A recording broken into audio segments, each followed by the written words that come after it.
Hello everyone, welcome back to my YouTube channel. And in this video, we are going to learn how to write the uppercase letter P. បាទជំរាបសួរអ្នកទាំងអស់គ្នាតោះសូមស្វាគមន៍មកកាន់ YouTube channel របស់លោកគ្រូសាជាថ្មីហើយថ្ងៃនេះបងប្អូននឹងរៀនអំពីរបៀបសរសេរបាទអក្សរP ពុម្ពធំ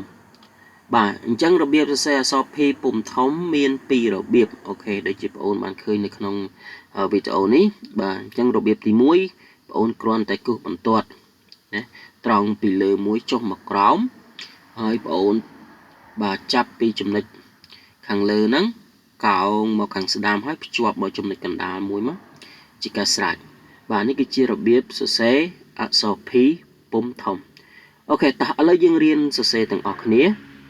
បាទអញ្ចឹងរបៀបទី1បងប្អូនគ្រាន់តែទាញបន្ទាត់ត្រង់ពីលើមួយចុះមកក្រោមបាទបែបនេះអូខេហើយបងប្អូនចាប់ពីចំណុចខាងលើនេះមកហើយកោងមកបែបនេះបាទជាការស្រេចអូខេតោះឥឡូវសុំមួយទៀត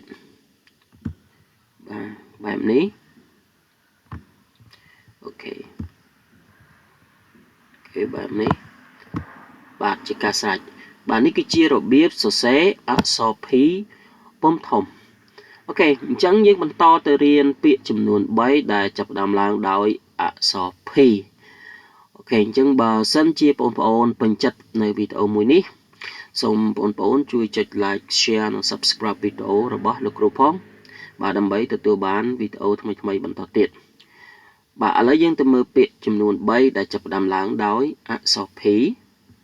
បាទនេះគឺជាពាក្យទាំង3ដែលសរសេរចាប់ផ្ដើមឡើងដោយអក្សរ P បាទពាក្យទី1នោះគឺអូនស្គាល់ទេសត្វអានេះគេហៅសត្វអីគេបង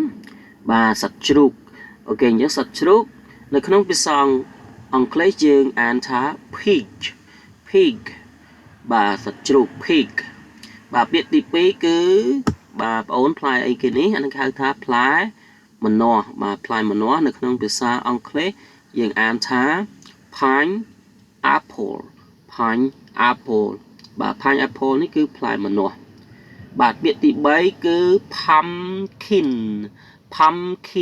បាទ pumpkin នេះបងអូនប្រើថាផ្លែ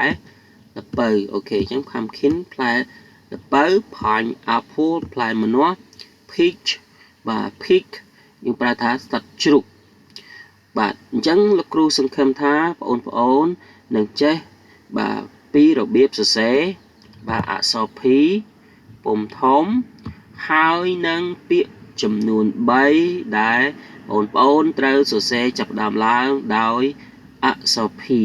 បាទអញ្ចឹងអរគុណច្រើនវីដេអូយើងមានតែប៉ុណ្ណឹងតោះជួបគ្នានៅវីដេអូក្រោយមួយទៀតពីរបៀបសរសេរអក្សរ Q ពុម្ពធំវិញម្ដងអរគុណច្រើនជម្រាបលា